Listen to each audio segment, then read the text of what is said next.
Assalamualaikum warahmatullahi wabarakatuh. Selamat pagi ibu-ibu para peserta pelatihan.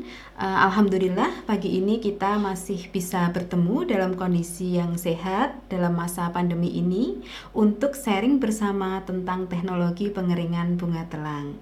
Walaupun pelatihan yang biasanya kita lakukan itu langsung dengan praktik, namun karena kendala pandemi ya, hari ini kita pelatihan melalui daring ya. Ya, baik. Hari ini kita akan sharing bersama tentang teknologi pengeringan bunga telang. Saya akan perkenalkan diri saya terlebih dahulu. Saya Deviani Susanti dari Departemen Teknik Pertanian dan Biosistem Fakultas Teknologi Pertanian Universitas Gadjah Mada. Bunga telang. Nah, bunga telang itu mungkin sudah lama kita kenal ya, tetapi baru akhir-akhir ini mungkin viral gitu. Nah, bunga telang ini memiliki nama Clitoria ternatea, atau ada yang menyebutnya dengan burung merpati Asia, atau blue bellfin, blue pea, butterfly pea, cordovine pea, dan Darwin pea. Nah, sebenarnya bunga telang ini termasuk dalam kelas kacang-kacangan atau Papilionaceae atau Fabaceae. Nah, di dalam bunga telang ini terkandung beberapa senyawa fungsional, misalnya terpenoid, flavonol, glikosida, antosianin, dan steroid. Nah, bunga telang pada dasarnya memiliki banyak manfaat. Untuk petani sendiri, bunga telang itu membantu kesuburan tanaman, diantaranya dalam penyerapan nitrogen oleh akar. Nah, kalau di India, bunga telang ini banyak digunakan untuk upacara adat puja ya. Kalau di Thailand juga beberapa upacara adat itu menggunakan bunga telang, dan ada juga yang dicampurkan untuk bahan pewarna nasi kerabu. Nah, akhir-akhir ini masyarakat banyak menyukai antioksidan ya, karena efeknya untuk meremajakan kulit, kemudian mencegah penuaan dini. Nah, sehingga bunga telang ini banyak dimanfaatkan untuk minuman atau beverage, atau untuk bahan kosmetik ataupun obat-obatan atau medisin. Nah, senyawa fungsional yang ada di dalam bunga telang biru itu ada banyak ya. Umumnya senyawa fenoliknya itu adalah antosianin. Nah, khususnya delphinidin yang memberi warna biru tua. Nah, tetapi warna ini tergantung dari pH-nya juga, atau tergantung keasamannya. Pada kondisi yang agak asam, biasanya warna bunga telang itu akan berubah menjadi agak kemerahan sehingga membentuk warna ungu, yaitu sekitar pH 4-5. Nah, apabila lebih asam lagi, dia akan membentuk warna yang lebih merah lagi, yaitu pada pH 1-3 itu dia akan banyak terbentuk dalam bentuk flavilium katon ya, yang memberi warna merah. Nah, kemudian kalau dalam kondisi netral seperti yang kondisi biasanya itu dia dalam bentuk warna biru. Nah, pH-nya 6-7. Tapi apabila basah sedikit, dia akan dalam bentuk kalkon sehingga warnanya agak yellow atau kekuning-kuningan. Nah, warnanya itu sangat dipengaruhi oleh keasamannya. Nah, juga dipengaruhi oleh kandungan ekstrak yang ada di dalamnya. Apabila banyak, dia warnanya akan pekat. Nah, perubahan warna ini terjadi dalam beberapa keasaman atau pH seperti kita lihat di sini. Apabila kita campur dengan sedikit air lemon, dia akan menjadi keunguan cantik ini ya, untuk yang pecinta warna ungu. Nah, untuk pecinta warna biru, kondisinya yang netral yang tengah ini. Kemudian ketika kondisinya basah, dia akan menjadi agak yellow. Nah, seperti yang paling kiri ini. Ini berdasarkan hasil penelitian ya.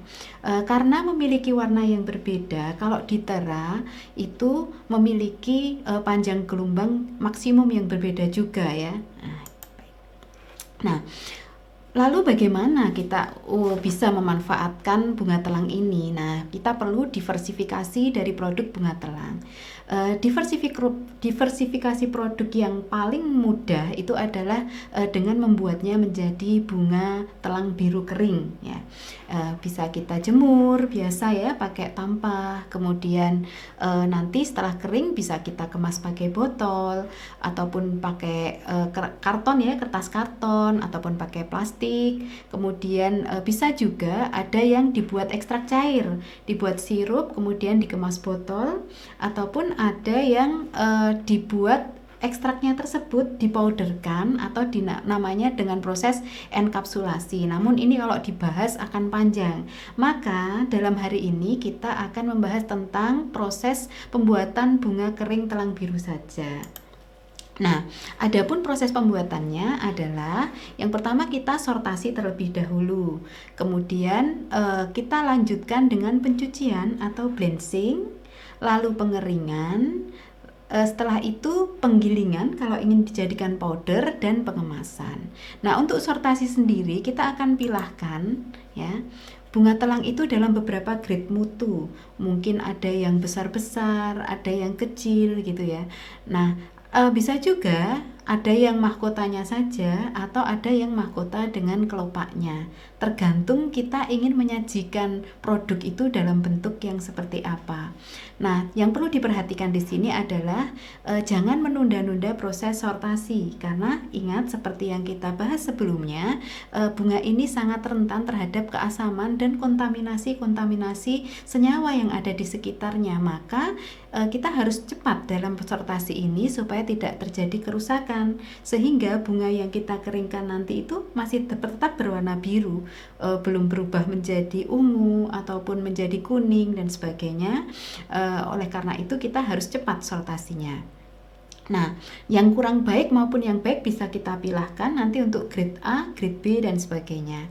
Nah, kemudian untuk kualitas prima kita bisa menjualnya dengan harga yang lebih excellent di supermarket atau minimarket gitu ya. Kemudian yang kualitas di bawahnya mungkin bisa kita alihkan ke pasar yang lain, misalnya di pasar atau kemudian produk yang lain ya yang tidak membutuhkan grade tinggi. Nah, kemudian selanjutnya adalah proses pencucian atau blanching. Nah, pencucian ini kita lakukan sebaiknya dengan blanching sekaligus, karena bunga telang itu sangat mudah larut dengan air panas. Sehingga kalau terlalu banyak kontak dengan air, maka jangan-jangan warnanya sudah hilang ketika pencucian. Maka kita lakukan saja pencucian sekaligus proses blanching. Nah, pencuciannya kita lakukan dengan air hangat sekitar 70 sampai 80 derajat. Itu fungsinya untuk sekaligus mematikan mikrobia ya, dan juga untuk menginaktivasi enzim. Nah, di sini kita bisa tambahkan adanya sodium metabisulfit. Nah, konsentrasinya rendah saja, sekitar 0,1%. Untuk mencegah perubahan warna. Di sini fungsi dari blanching adalah melakukan inaktivasi enzim polifenol oksidase yang bisa membuat nanti warnanya itu jadi berubah ketika kita proses. Nah, maka kita lakukan ini dalam waktu singkat saja, sekitar 1 menit ya. Kemudian setelah proses blanching kita lanjutkan dengan pengeringan. Nah, pengeringan di sini tujuannya adalah untuk mengurangi kadar air dari bunga telangnya. Nah, kalau kadar airnya sudah rendah, itu kita bisa simpan dalam kondisi awet dan umur simpannya menjadi lebih tahan lama. Nah, kemudian pengeringan juga bisa berfungsi untuk mempermudah proses selanjutnya, misalnya mau disimpan atau dibawa itu lebih mudah kalau kondisinya sudah kering daripada kondisi basah.